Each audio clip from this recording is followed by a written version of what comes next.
Kau merapi hamba-Mu pakai dengan kuat kuasa Roh-Mu Tuhan. Kami semuanya boleh bertumbuh di dalam Engkau lewat kebenaran firman yang akan kami dengar. Terpujilah nama-Mu Bapa di surga, di dalam nama Yesus Tuhan Allah kami yang hidup, kami mengucap syukur dan kami berdoa. Amin. Haleluya. Haleluya.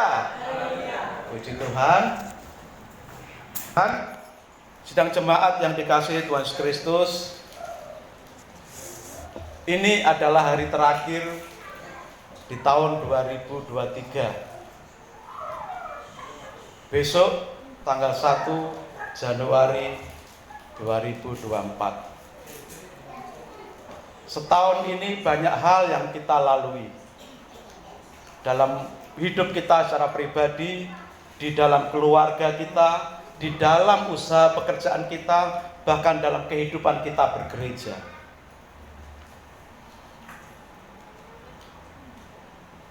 Banyak PR yang masih belum bisa kita selesaikan di tahun 2023. Bahkan mungkin ada begitu banyak beban, persoalan yang belum bisa kita tuntaskan. 2024 kita tidak tahu apa yang akan terjadi. Sidang jemaat, kalau kita melihat tahun 2024 ya, secara nasional kita akan menghadapi pemilu. Banyak hal yang bisa terjadi. Banyak prediksi-prediksi yang menakutkan.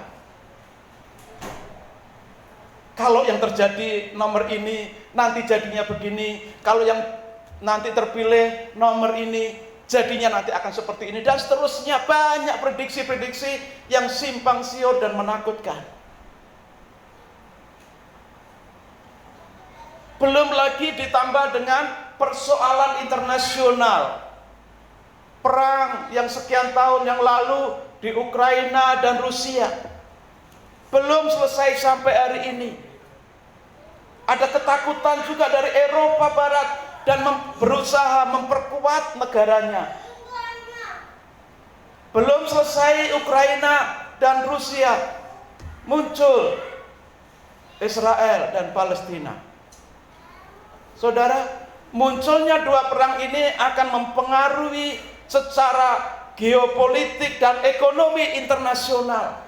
Saudara, kalau perhatikan kita membeli barang-barang baik di pasar, di mana saja, yang berasal dari tepung-tepungan itu naiknya sangat banyak karena gandum itu diimpor dari Ukraina yang terbanyak.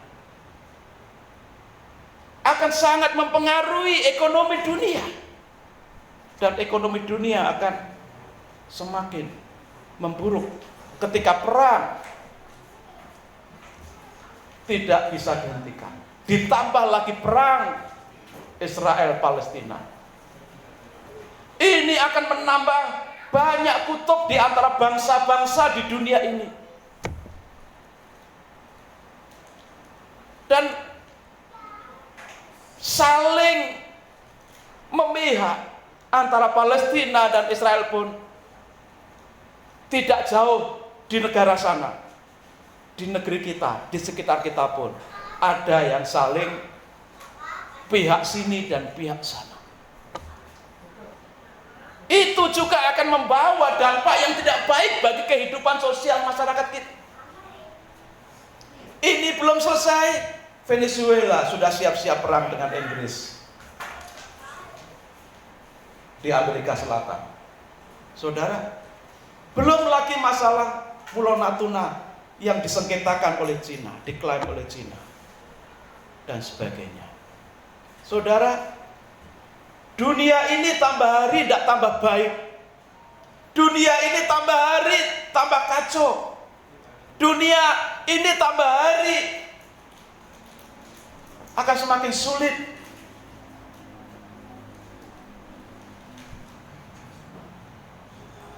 Saudara bisa perhatikan, dunia medis sangat canggih. Ditemukan berbagai cara untuk penyembuhan banyak penyakit dengan canggih. Tapi di sisi lain, penyakit pun sekarang semakin merajalela. Dulunya yang namanya kencing manis itu miliknya orang-orang tua. Sakit jantung itu miliknya orang-orang yang sudah berusia lanjut. Saat ini anak-anak kelas 6 SD, kelas umur 6 tahun sudah kena kencing manis. Artinya apa? Dunia ini memang benar-benar tidak menjadi baik. Karena apa? Dunia ini sudah sejak Adam dan Hawa sudah dikutuk oleh Tuhan.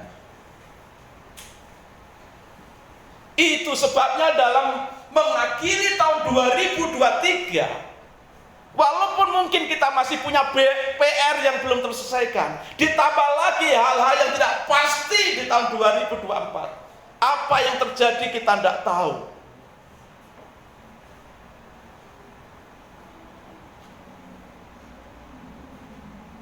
Maka kita perlu punya bekal. Bekal hidup menjalani tahun 2024 dan seterusnya.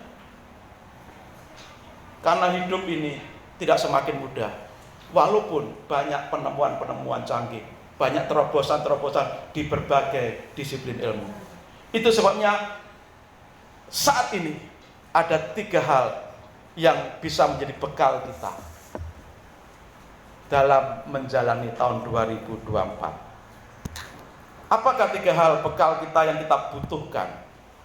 Nah, ini penjabaran dari kasih Allah itu total, mengasihi Tuhan dan sesama secara total. Ya. Bekal menjalani tahun 2024. Yang pertama itu kita butuhkan iman. Ibrani 11 ayat 6. Ibrani 11 ayat 6. Tetapi tanpa iman tidak mungkin orang berkenan kepada Allah. Sebab barang siapa berpaling kepada Allah, ia harus percaya bahwa Allah ada dan bahwa Allah memberi upah kepada orang yang sungguh-sungguh mencari Dia. Bekal penting untuk menjalani tahun-tahun ke depan. Yang pertama adalah iman. Karena tanpa iman tidak ada seorang pun yang berkenan kepada Allah. Artinya apa? Tidak ada orang yang bisa menyenangkan hati Tuhan. Tidak ada orang yang bisa menyukakan hati Tuhan kalau dia tidak percaya kepada Allah, kalau dia tidak beriman kepada Tuhan. Maka Tuhan tidak akan sayang, tidak akan berkenan, tidak akan senang kepadanya. Maka supaya Tuhan berkenan dengan kita, kita perlu iman. Kita perlu iman.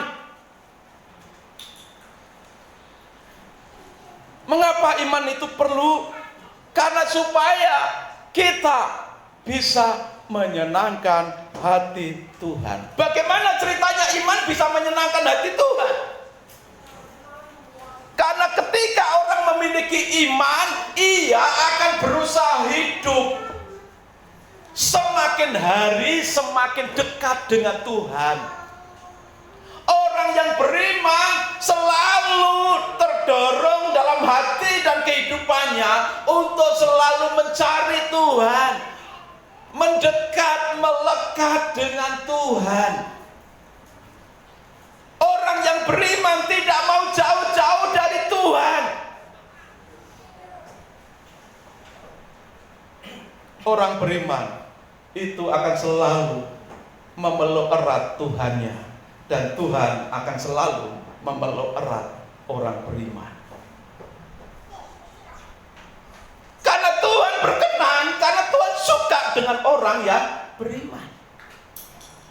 Maka ketika kita ingin dalam pelukan Tuhan, milikilah iman dalam hidupmu. Dan orang yang beriman itu selalu berusaha mencari Tuhan, mendekati Tuhan dengan berbagai sarana yang Tuhan sudah sediakan untuk mendekatinya.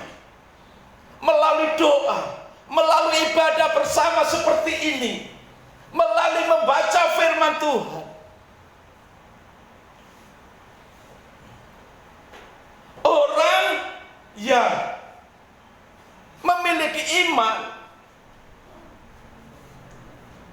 itu akan semakin meningkatkan kualitas dirinya untuk semakin dekat dengan Tuhan. Semakin orang beriman, dia akan semakin mengasihi Tuhan. Semakin orang beriman, dia akan semakin tambah hari, tambah setia berbakti. Tidak ada orang yang beriman tidak mau berbakti. Itu iman yang palsu. Iman yang benar selalu mendorong setiap orang beriman untuk semakin mendekati Tuhan melalui ibadah, baik ibadah bersama maupun ibadah pribadi, baik melalui pelayanan-pelayanan yang ada. Orang yang beriman tidak akan menjauhkan diri dari pelayanan. Karena melayani Tuhan itu menyukakan hati Tuhan. Jadi orang yang beriman itu selalu berusaha mendekatkan diri dengan Tuhan dalam ibadah, dalam pelayanan. Iman mendorong kita untuk hidup terus menyenangkan hati Tuhan. Bagaimana kita bisa menyenangkan hati Tuhan kalau kita tidak melekat erat dengan Tuhan? Sehingga kita mengerti dan tahu isi hatinya Tuhan, apa yang dikehendaki Tuhan. Sebab itu firman Tuhan dalam kitab Roma dikatakan, karena itu saudara-saudara, aku menasihatkan kamu, persembahkanlah tubuhmu sebagai persembahan yang hidup, yang kudus dan yang berkenan kepadaku, supaya engkau bisa membedakan manakah yang baik dan yang berkenan kepada Dia. Ketika kita memiliki iman, kita akan semakin mendekatkan diri dengan Tuhan. Ketika kita mendekatkan diri kepada Tuhan, menyerahkan hidup kita sebagai persembahan hidup kepada Tuhan, maka kita akan mengerti manakah yang baik, manakah yang berkenan kepada Tuhan, manakah yang dikehendaki Tuhan untuk kita bisa menyenangkan hati Tuhan. Dan di dalam bagian akhir Ibrani 11 tadi, ayat 6 tadi, bahwa Allah memberi upah kepada orang yang sungguh-sungguh mencari Dia. Iman itu mendatangkan upah kepada kita yang sungguh-sungguh mencari Tuhan. Maksudnya apa? Kalau Tuhan berkenan kepada kita, seperti seorang bapak yang senang kepada anaknya, pasti ketika anaknya menyenangkan hatinya, dia akan mengabulkan apa yang diharapkan, yang dirindukan, yang dimintakan. Kalaupun anaknya tidak meminta, ketika sang anak menyenangkan hati orang tuanya pasti sudah merencanakan untuk memberikan satu kejutan, hadiah, kejutan. Dan inilah yang dimaksud, bahwa orang yang beriman selalu mencari Tuhan dengan sungguh-sungguh. Dan orang yang mencari Tuhan dengan sungguh-sungguh, Tuhan sudah siapkan upah. Tuhan memberi upah kepada orang yang sungguh-sungguh mencari Dia. Orang yang sungguh-sungguh mencari Dia adalah orang yang beriman. Orang yang sungguh-sungguh mencari Tuhan adalah orang yang beriman. Maka mari kita lihat dalam diri kita.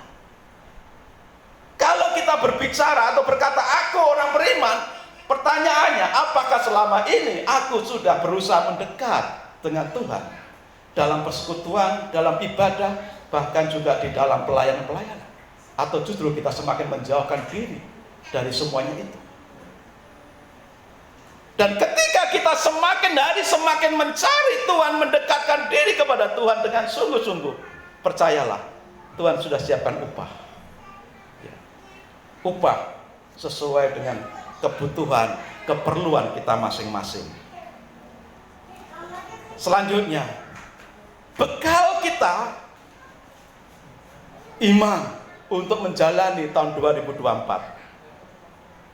Mengapa harus iman? Karena iman itu mengalahkan dunia. 1 Yohanes 5 ayat 4 dan 6. Sebab semua yang lahir dari Allah, 1 Yohanes 5 ayat 4 dan 5. Sebab semua yang lahir dari Allah mengalahkan dunia. Dan inilah kemenangan yang mengalahkan dunia, iman kita. Siapakah yang mengalahkan dunia selain daripada dia yang percaya bahwa Yesus adalah anak Allah? Iman kepada Allah mengkerucut secara khusus iman percaya bahwa Yesus adalah anak Allah.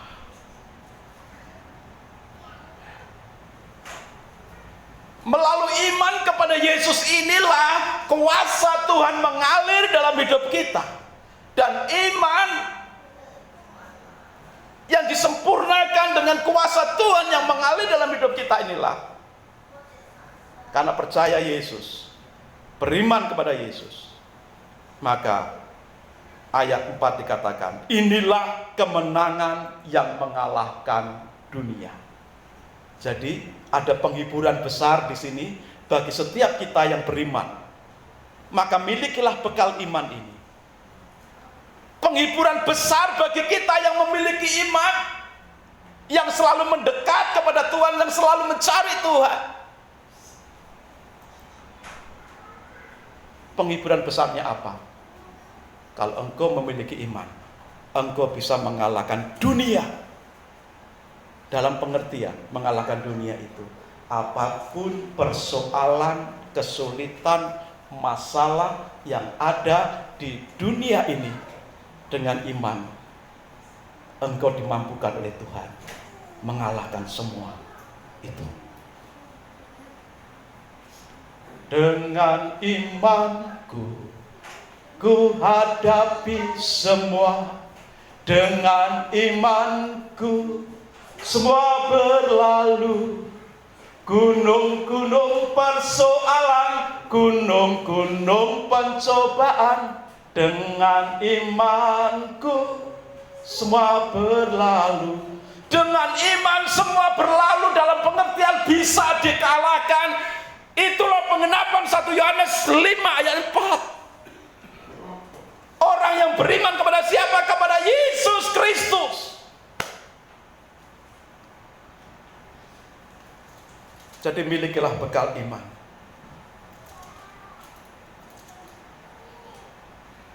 Supaya 2024 ini, apapun yang terjadi, dengan iman kita bisa kalahkan, kita bisa hadapi.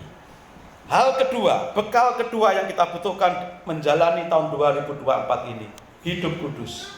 Ibrani 12 ayat 14.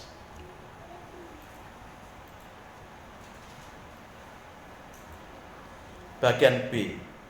Ibrani 12:14 bagian B, atau saya bacakan satu ayat ini. Berusahalah hidup damai dengan semua orang dan kejarlah kekudusan, sebab tanpa kekudusan tidak seorang pun akan melihat Tuhan. Kejarlah kekudusan, karena tanpa kekudusan tidak seorang pun melihat Tuhan. Matius 5 ayat 8. Matius 5 ayat 8. Berbahagialah orang yang suci hatinya, kudus hatinya, karena mereka akan melihat Allah. Saudara, kita dikuduskan oleh apa? Oleh darah Yesus, yang sebentar kita akan peringati sebagai perjamuan kudus, memperingati pengorbanan Tuhan Yesus Kristus saat di kayu salib. Darah Yesus menguduskan, menyucikan hati, pikiran, dan seluruh hidup kita dari segala kenajisan, dari segala kekotoran, dari segala dosa.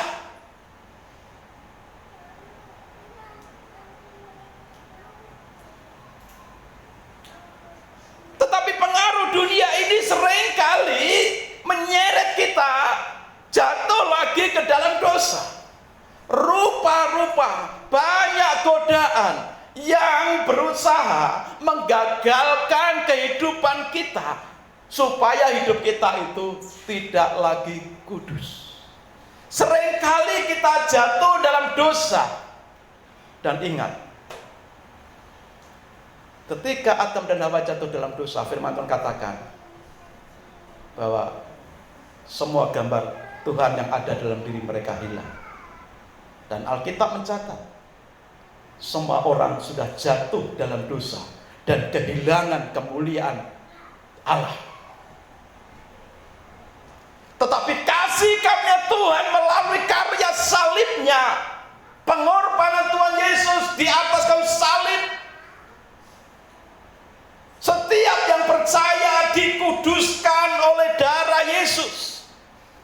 Setiap orang yang beriman dikuduskan, disucikan oleh darah Yesus.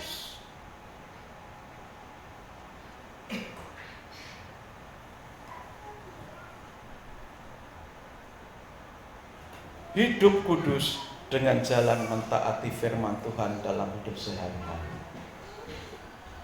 Ketika Tuhan sudah menguduskan kita, maka kita perlu menjaga hidup kudus kita itu dengan cara bagaimana mentaati firman Tuhan, menjalankan firman Tuhan. Karena semua itu dikuduskan dengan firman. Hidupmu dalam hidup sehari-hari bisa tetap kudus ketika engkau setia melakukan firman Tuhan. Ketika engkau tinggalkan firman Tuhan, engkau sudah masuk dalam kegelapan, dalam ketidaktaatan. Ketika kita tidak melakukan firman, berarti kita sedang melakukan hal-hal yang ditentang oleh Tuhan, dan itu adalah dosa. Hanya ada dua pilihan: mentaati firman Tuhan, hidupmu kudus, atau kita tidak mau taat firman, hidupmu berlawanan dengan Tuhan. Maka untuk menjalani tahun 2024, kita memerlukan bekal, yaitu taat firman, supaya hidup kita tetap kudus.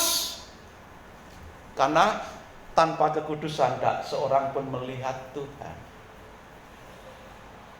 Dalam pengertian secara khusus, melihat Tuhan ini adalah mengalami Tuhan, mengalami kehadiran Tuhan. Jadi kalau kita orang percaya ingin mengalami kehadiran Tuhan, taatilah firman, lakukanlah firman. Ketika kita melakukan firman, Tuhan menyertai kita.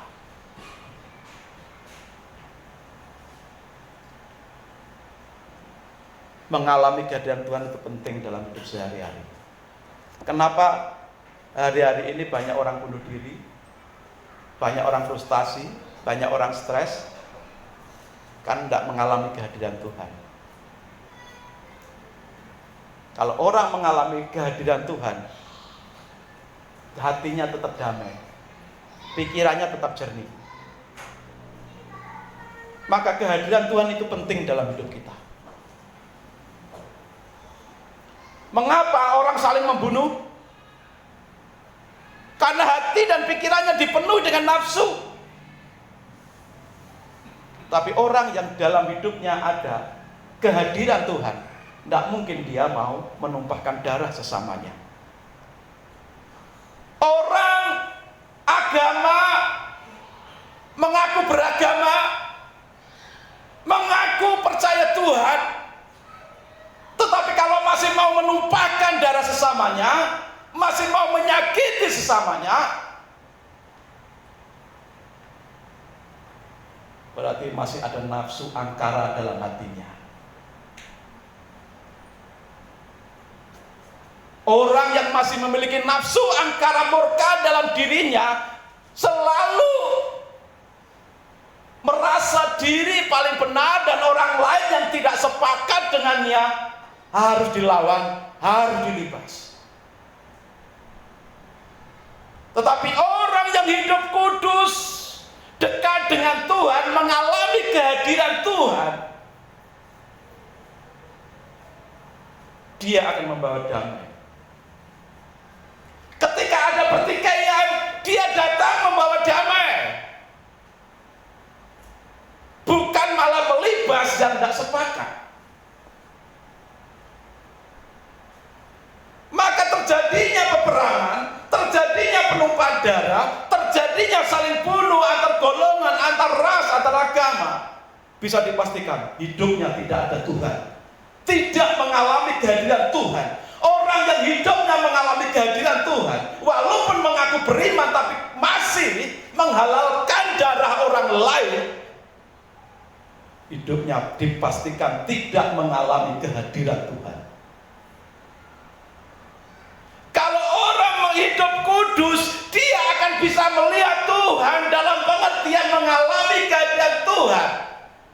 Tuhan itu kudus, maka diperlukan satu tempat yang kudus. Tempat yang kudus itu bagaimana? Hidup kita yang mentaati firman Tuhan. Setelah darah Yesus menyucikan kita, kita menjaganya dengan cara bagaimana? Taati firman.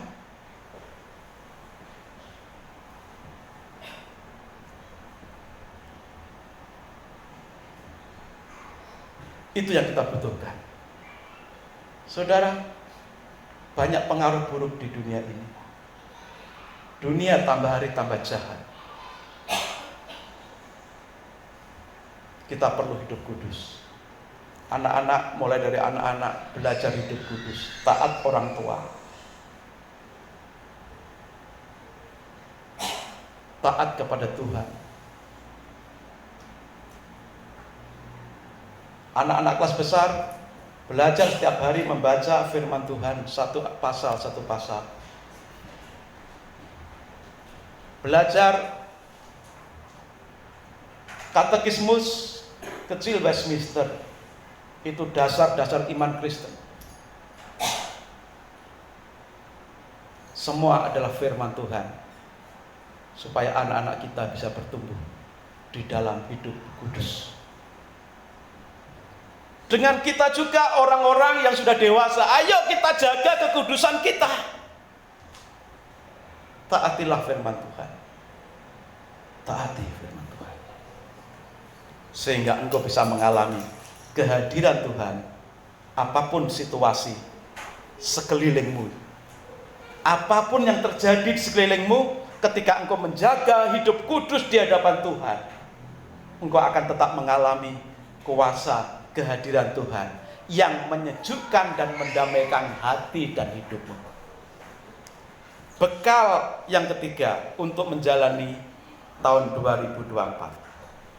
Pengkhotbah 10 ayat 10. Kitab Pengkhotbah 10 ayat 10.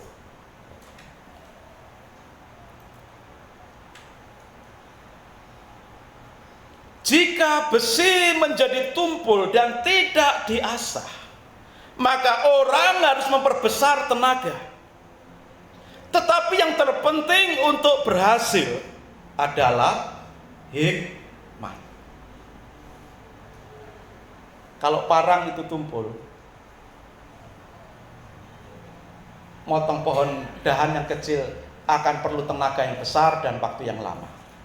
Tapi kalau parang itu tajam karena sering diasah, sekali tebas, maka dahan atau pohon bisa tumbang. Dan tidak diperlukan waktu yang lama dan tenaga yang besar.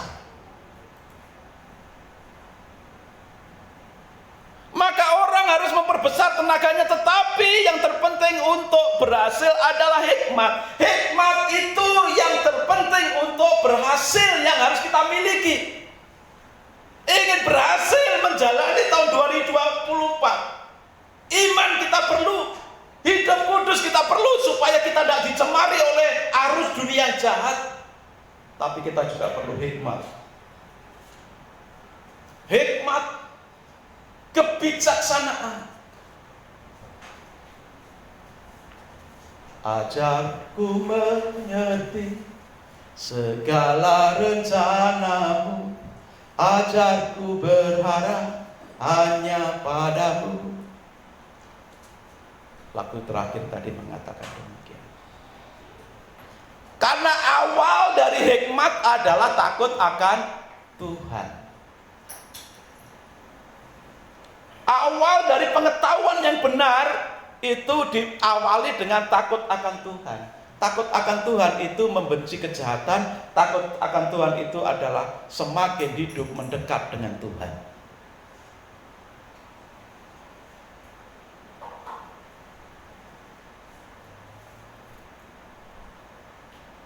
Maka kalau kita hidup dekat dengan Tuhan, kita memiliki hikmat yang dari Tuhan, bukan hikmat duniawi.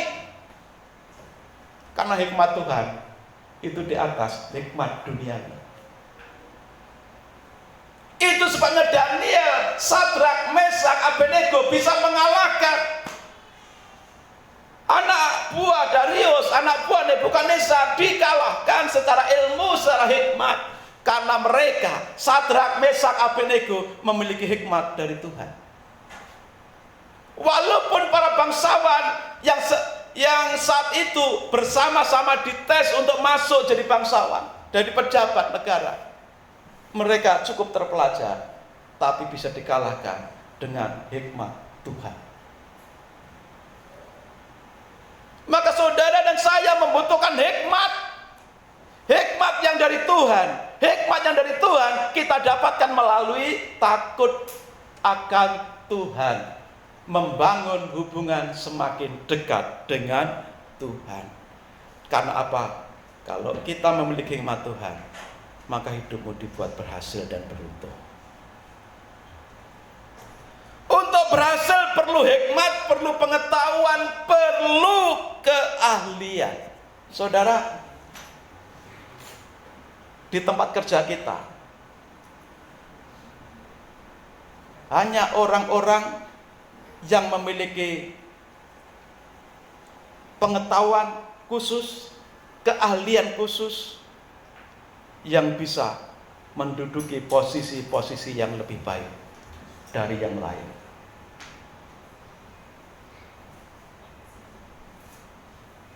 Maka di sini penting untuk kita memiliki hikmat kalau kita ingin berhasil di tahun depan, tahun 2024.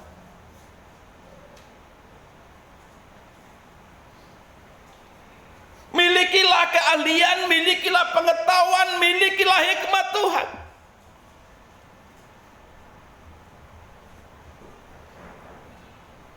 Untuk kita bisa memiliki hikmat, kita bisa datang mendekat kepada Tuhan, karena Dialah sumber segala hikmat.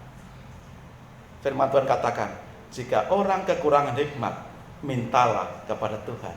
Jika orang kekurangan pengetahuan, kepintaran, kecerdasan, mintalah kepada Tuhan.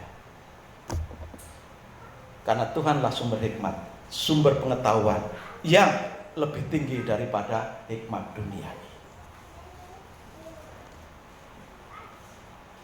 Kita minta kepada Tuhan mengaruniakan kepada kita hikmat, tetapi kita juga harus memiliki satu semangat juang. Untuk apa? Supaya kita memiliki kemampuan, keahlian tertentu, pengetahuan tertentu, dan kita bisa berhasil. Maka kita perlu sekolah, maka kita perlu belajar, maka kita perlu praktek.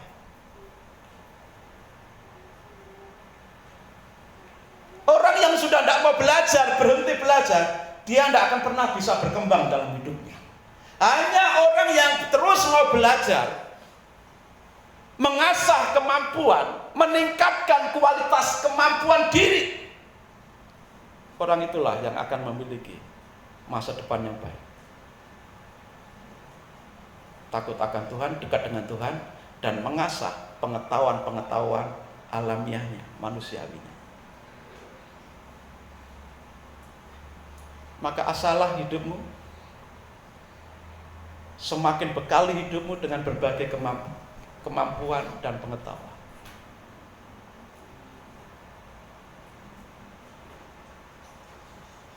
Orang yang memiliki hikmat, orang yang memiliki kemampuan, orang yang memiliki pengetahuan, dia tidak takut tidak dapat kerjaan.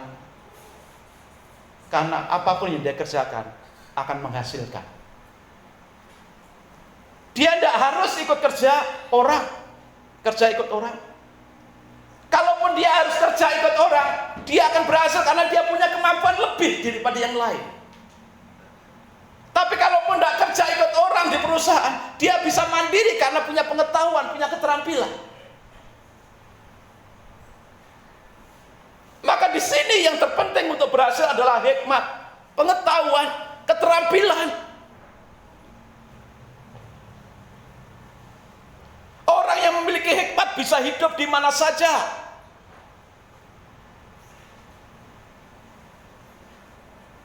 Orang yang berhikmat itu akan mengatur, memanage dirinya dan sekitarnya. Orang yang berhikmat itu akan punya kemampuan mengatur diri dan lingkungannya. Orang yang tidak terbiasa setia dalam perkara kecil, dia juga tidak akan setia dalam perkara besar. Firman Tuhan katakan, barang siapa setia dalam perkara kecil, Tuhan juga akan mempercayakan perkara-perkara yang besar. Perkara yang kelihatannya remeh-temeh, sederhana, yang sepele, kalau kita tidak biasakan kerjakan, tidak mungkin kita bisa memanajemen hal yang besar. Kita bisa memanajemen hal yang besar. Kita dipercaya dalam perusahaan untuk memanage satu usaha yang besar. Dimulai dari memanage kehidupan kita sendiri. Nah, ciri khas orang yang bisa memanage diri, mengatur diri, lalu pada akhirnya bisa memanage ketika diberikan pekerjaan, itu adalah orang yang sudah mengasah diri, membiasakan diri dengan hal-hal itu, dan orang itu adalah orang yang berhikmat, karena dia akan berhasil.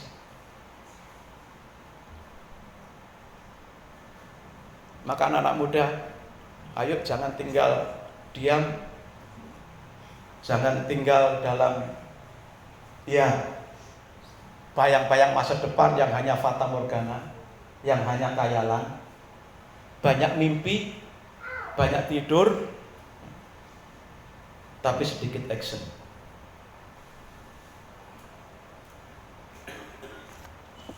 Usia semakin bertambah, kemampuan kita, daya saing kita ada batasnya. Usia 40, kemampuan sudah menurun, daya saing sudah menurun. Oke, masih ada yang bisa bersaing. Umur 50, sudah secara kesehatan sudah mulai menurun. Persaingan dunia usaha pun semakin ketat. Kalau kita anak-anak muda tidak membiasakan diri, memiliki semangat juang, memanage diri, mengatur diri, yang adalah ciri orang berhikmat, maka kita akan kalah bersaing dalam dunia pekerjaan, dalam dunia usaha.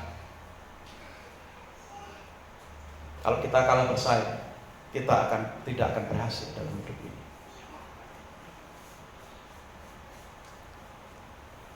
Maka hikmat itu kita perlukan. Jadilah orang bijak yang bisa mengatur, memanage diri sendiri, lingkungannya, sehingga pada saatnya ketika engkau harus bekerja atau membangun usaha, engkau sudah punya kapasitas, kemampuan di bidang itu.